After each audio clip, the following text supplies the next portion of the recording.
Good evening, ladies and gentlemen. President Page, President-elect Dillon, distinguished guests, I am really happy to be here. Happy to be reunited at long last with the White House press corps.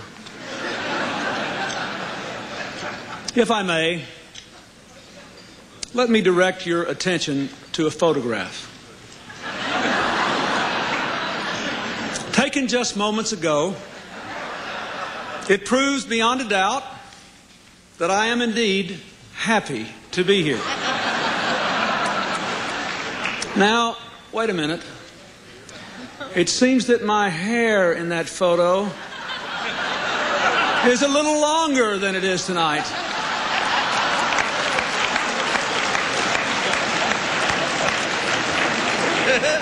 So maybe I am happy to be here, and maybe I'm not. Feel free to speculate. Admittedly, looks and photos can be deceiving. Now look at this photo. It's a recent one of the Vice President applauding one of my policy initiatives. But look a little closer. Those are not his real hands. Now this photo. It made all the papers, but I have to tell you something. I am almost certain this is not the real Easter Bunny. The next one is my favorite. I really like it. Let's see the next photo. Oh. Isn't it grand? Oh.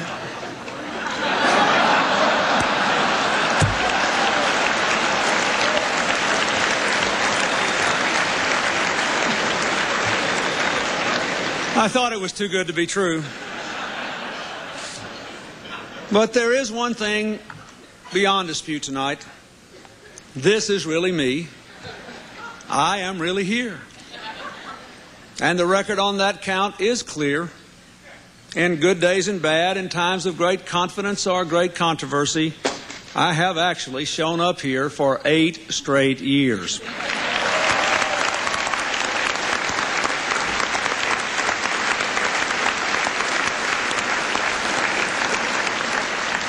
Looking back, that was probably a mistake. In just 8 years, I've given you enough material for 20 years. This is a special night for me for a lot of reasons. Jay Leno's here. Now, no matter how mean he is to me, I just love this guy. Because together we give hope to gray-haired, chunky baby boomers everywhere.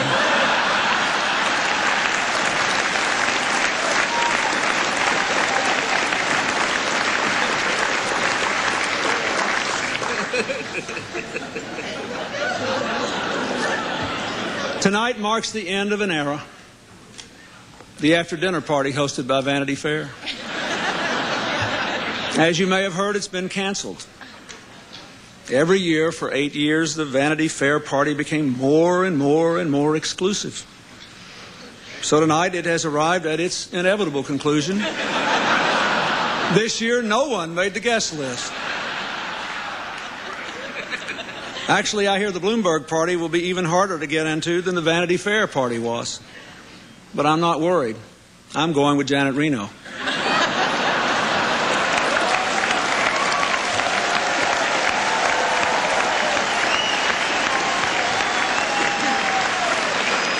Now, the Bloomberg party is also a cast party for the stars of the West Wing, who are celebrating the end of their first season. You'll have to forgive me if I'm not as excited as everyone else is at the thought of a West Wing finale party. But I got to give them credit. Their first season got a lot better ratings than mine did. not to mention the reviews. The critics just hated my travel office episode. And that David Gergen cameo fell completely flat. Speaking of real-life drama, I'm so glad that Senator McCain is back tonight. I welcome him especially. As you all know, he just made a difficult journey back to a place where he endured unspeakable abuse at the hands of his oppressors, the Senate Republican caucus.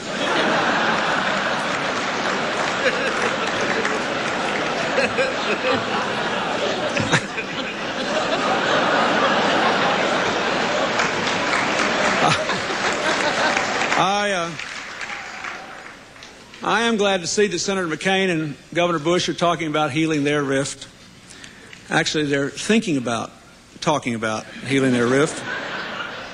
And you know, I would really like to help them. I mean, I've got a lot of experience repairing the breach. I've worked with Catholics and Protestants in Northern Ireland.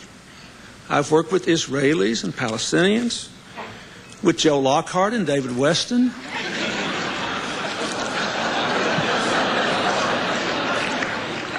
But the differences between Bush and McCain may be just too vast. I mean, McCain is Bush's running mate. Hasn't the man suffered enough?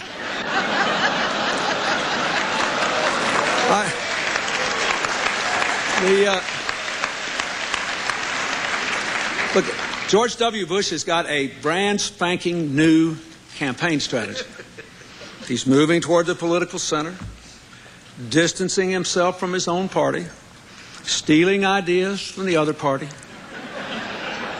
I'm so glad Dick Morris has finally found work again.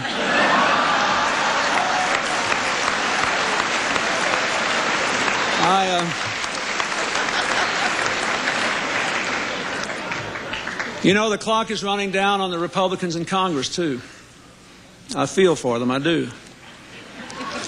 They've only got 7 more months to investigate me.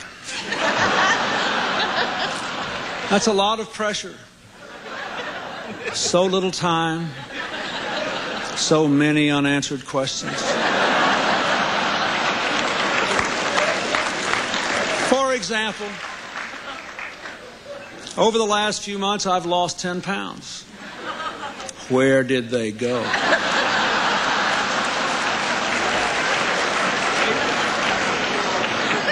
Why haven't I produced them to the independent counsel?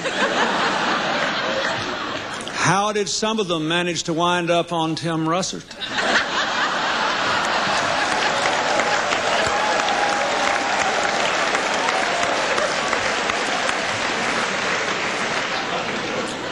Now, some of you might think I've been busy writing my memoirs. I'm not concerned about my memoirs. I'm concerned about my resume. Here's what I've got so far. Career objective: to stay president. But being realistic, I would consider an executive position with another country. Of course, I'd prefer to stay within the G8. I'm working hard on this resume deal. I've been getting a lot of tips on how to write it, mostly from my staff. They really seem to be up on this stuff. And they tell me I have to use the active voice with a resume. You know, things like commanded U.S. Armed Forces, ordered airstrikes, served 3 terms as president. Everybody embellishes a little.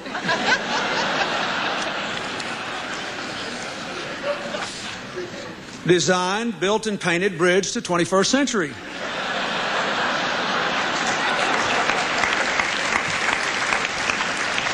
Supervised Vice President's invention of the Internet.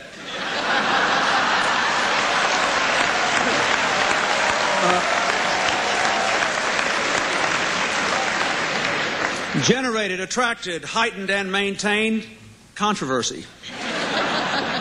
Now, I know lately I haven't done a very good job at creating controversy. And I'm sorry for that. You all have so much less to report.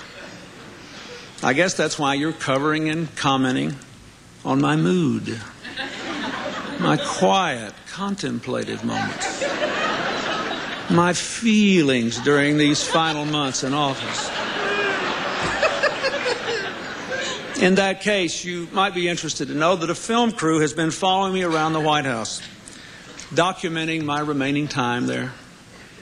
This is a strange time in the life of any administration, but I think this short film will show that I have come to terms with it. Could we see the film?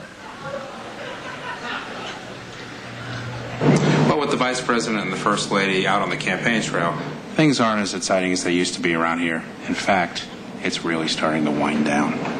There's bipartisan support for it in Congress, and it meets the principles I set out in my State of the Union. If they send me the bill in its present form, I will sign it. Okay. Any questions? Helen? Are you still here?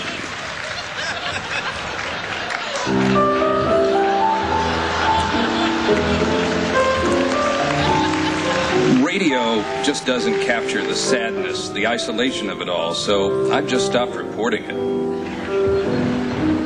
Joe? 2:45. Anybody home? There's no one in the place except you and me. John? Maria? So set 'em up, Joe. I got a little story. What am I going to ask the guy? I mean, I have nothing to ask him. I pass. He's yesterday's news. Who's next? Drinking, my friend. Hello, White House. Hold, please. Hello, White House. Please hold. Hello, White House. White House. Hello, hold, please. Please hold. No, Mr. Podesta's not here now. Would you like his voicemail? I feel bad for him. It looks like he has nothing to do.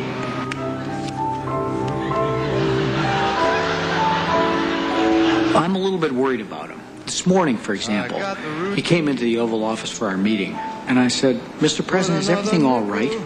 And he said, yeah, what's the matter? And I said, Mr. President, you're wearing your pajama bottoms.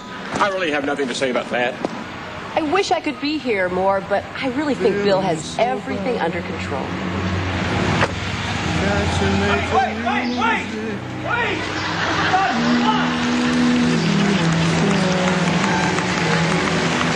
Well, I think his legacy is going to be the natural environment, improving the green spaces of our country. I've urged him to spend more time on that. The president's schedule is just as busy as ever. He's just doing different things. One more for the road.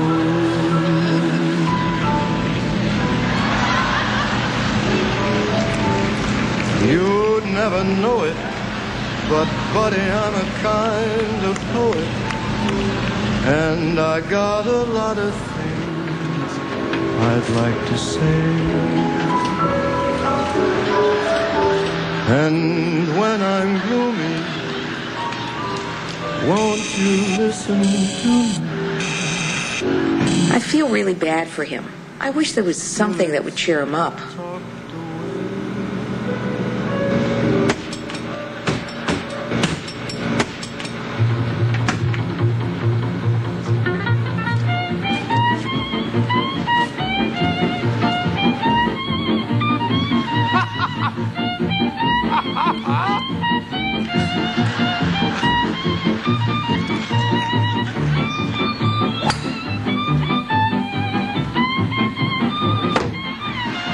Yes! Hey, there you are. Come with me. All right, Mr. P. You ready to start? Show me email. Okay, let's light this candle. I want to see eBay. Yeah. Just like that. You're riding the wave of the future, my man. Now, what do you feel like buying? I want to buy a smoked ham. Excellent choice. Right, you're there. You're almost there. How many are you going to buy? Wait a minute. What's the problem? Chicken? What does it cost? Name your own price, my man. Oh, well, we're stocking for winter. Let's do it. Yahtzee. All right, you did it, my man.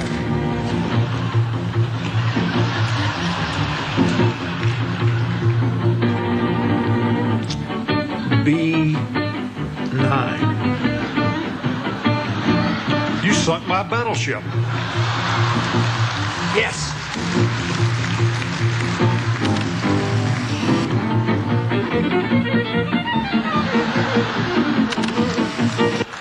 I want to thank the Academy for this tremendous honor. This may be the greatest moment of my life. I mean, ever since I was a little boy, I wanted to be a real actor.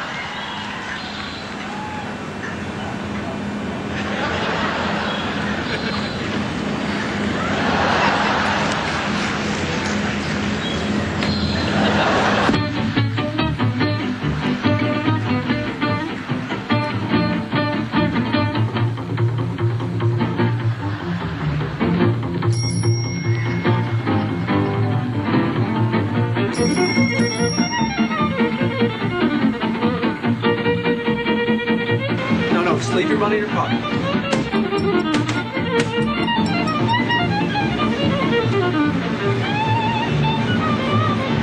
Sweet. Pretty good, huh? Get all you want.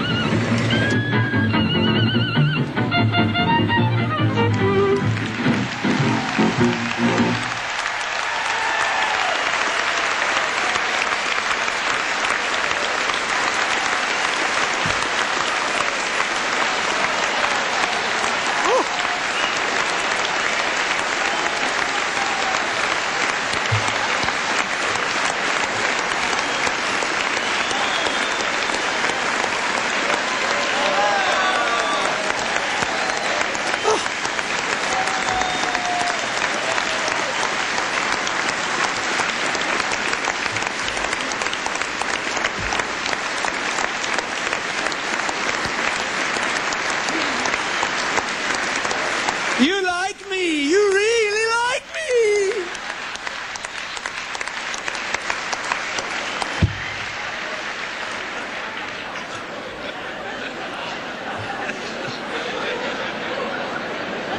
Now, you know, I may complain about coming here, but a year from now, I'll have to watch someone else give this speech.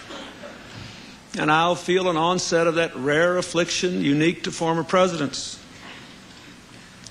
AGDD, attention-getting deficit disorder, plus which I'll really be burned up when Al Gore turns out to be funnier than me. But let me say to all of you, I have loved these 8 years. You know, I read in the history books how other presidents say the White House is like a penitentiary and every motive they have is suspect. Even George Washington complained he was treated like a common thief, and they all say they can't get away, can't wait to get away. I don't know what the heck they're talking about. I've had a wonderful time. It's been an honor to serve and fun to laugh.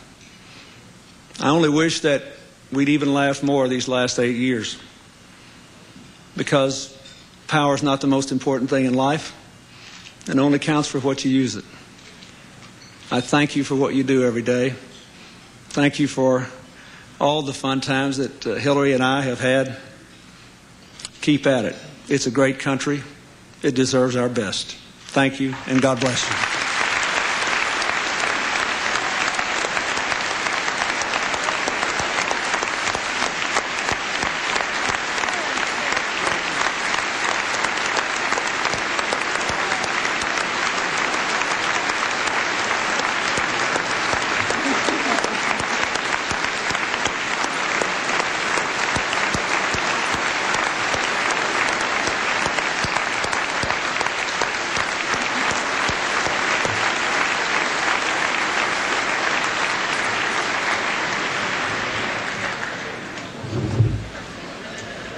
I'm back.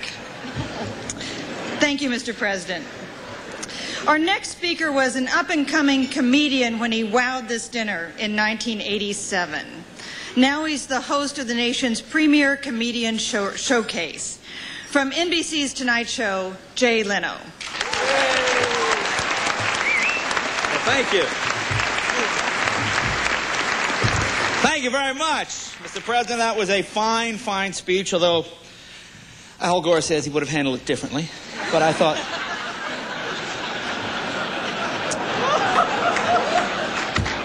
Because you all sense the sadness that President Clinton feels about leaving the White House. Believe me, Mr. President, there was no one sadder than I am that you're leaving. You bought my house. You bought my car. Everything I have, I owe to you. I couldn't have done it without you. I want to say a special hello also to the wife of the most powerful man in the world, Andrea Mitchell. Andrea Mitchell, where are you? Andrea Mitchell, ladies and gentlemen. Andrea Mitchell dated Alan Greenspan for 12 years before she married him. See, some people do anything to get a story, ladies and gentlemen. That is a reporter. What is home like for them? You know, when he wakes up in a bad mood, does she run to the phone, call a broker, look, sell. Just sell everything, damn it. I don't know what the hell's wrong with them. Just sell. And, of course, it's an honor, obviously, to be here tonight with the press and, of course, the President. And, by the way, for the First Lady, don't worry about leaving a tip. I have taken care of that for you. So that will never happen again. It's all been done already. Those oversights can often happen. Of course, we have 7 cast members from West Wing. That's West Wing, the favorite show of the Democrats. Every Democrat loves that show. But George Bush says no. He says he's going to watch tomorrow night the NBC miniseries, the 70s. Not because it's a better show. It's just he doesn't remember it, and it'll be a learning experience for him. And to bring back some issues. You know, I look out at all these press people. What do we got, 2,600 of them? And I wonder, who the hell is watching Elian, huh? What is going on there?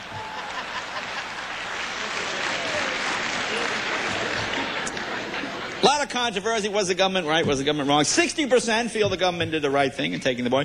35% no, they disagree. But 98% of the people want to know, what the hell was that creepy fisherman doing in the closet at 5 o'clock in the morning? Huh? Who is that guy? He's like the Latino Cato Kalin. Where did he come from? What does he do?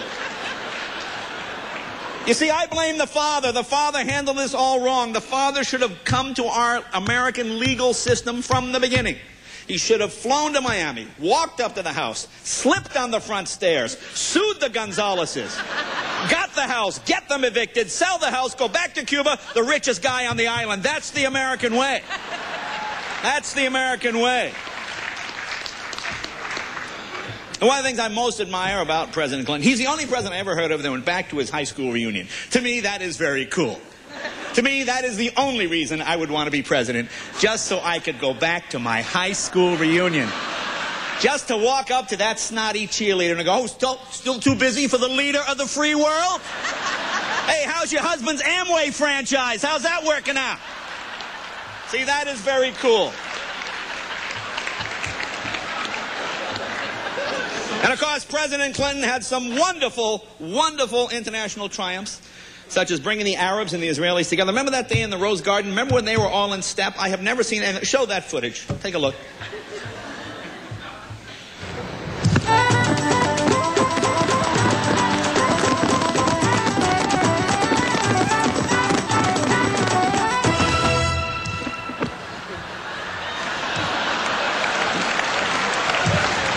Tell you something. You know, the media loves to delve into the lives of our presidents, the private lives of our presidents. Right, there's an autobiography out right now that says Abraham Lincoln may have been gay. Have you seen this story? You know what I'm talking about? It says Abraham Lincoln may have been gay. You see that?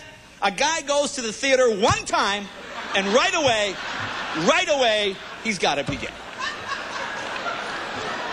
But, you know, see, some politicians are immune to this kind of scrutiny. Like Madeleine Albright. How does she get away with it? Remember that little incident with the Italian foreign minister? Why didn't you people in the press go after her for that? Take a look. You see what I'm talking about. Take a look. We are operating to try to bring to an early end this conflict that is so painful for everybody. Ooh. Well, thank you very much. Where was the press then?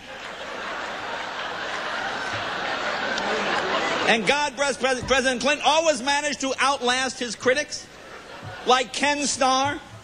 Remember how arrogant Ken Starr was. Remember when he was investigated? Remember when he was questioned? How arrogant he was during that investigation? Take a look.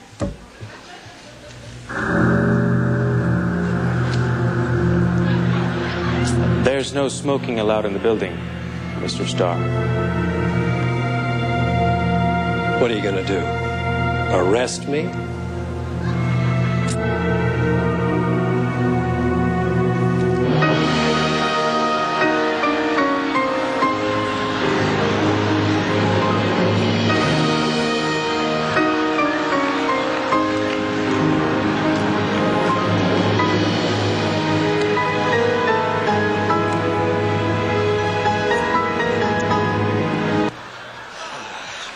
And of course, like everybody else in the press, very excited about this upcoming election, huh? Gore versus Bush. The thriller in vanilla, ladies and gentlemen. Paper or plastic, what do you want?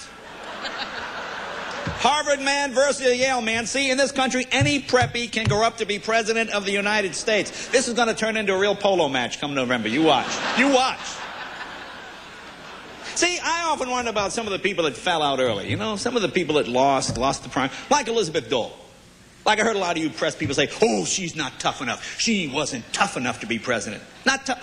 This is a woman who's seen Bob Dole naked, okay? Huh? You want to talk tough. Put that visual in your mind for just a sec. Of course, the big question, who's going to be the vice presidential nominee for the Republicans? Now, Elizabeth Dole says she wants the job, but I believe on Meet the Press with Tim Russert, Bob Dole thought he said John McCain or Christine Whitman might be a good choice. Huh? Get the feeling Bob won't be needing a refill on that Viagra prescription anytime soon, huh? And what's that all about? One day you're almost president, the next day you have erectile dysfunction. How does that work? You may be sadder about leaving office than you thought. Yeah, oh my God. Oh my God. Oh my God!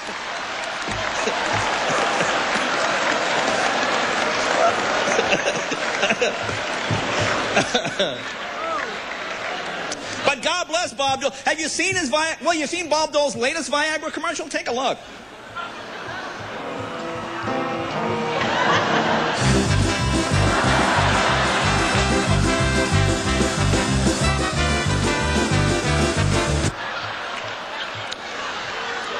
I'm going to miss a lot of the guys. Steve Forbes. I love Steve Forbes. I liked his economic plan. It was called Inheritance. And Steve Forbes said he learned a lot in Iowa. For example, he was thrilled to find out there were other parts of the cow besides the filet mignon. And of course, everybody's an outsider now. You know, Gore has moved his campaign headquarters to Nashville. Bush, of course, he is down there in Texas. Why does everybody want to be an outsider? Why is Washington the only place in the world where lack of experience is considered an advantage? I mean, if you're in the hospital, a guy come up to you and go, listen, I've never been to medical school. I've never even seen ER. But if you would just let me try this liver transplant, I know I can do it. And Gary Bauer, of course, Gary Bauer out there campaigning on an anti-gay platform, which, of course, fell apart after that pancake breakfast. Remember that little incident in New Hampshire? Remember what happened? Show what happened behind the scenes. You'll see why. Take a look.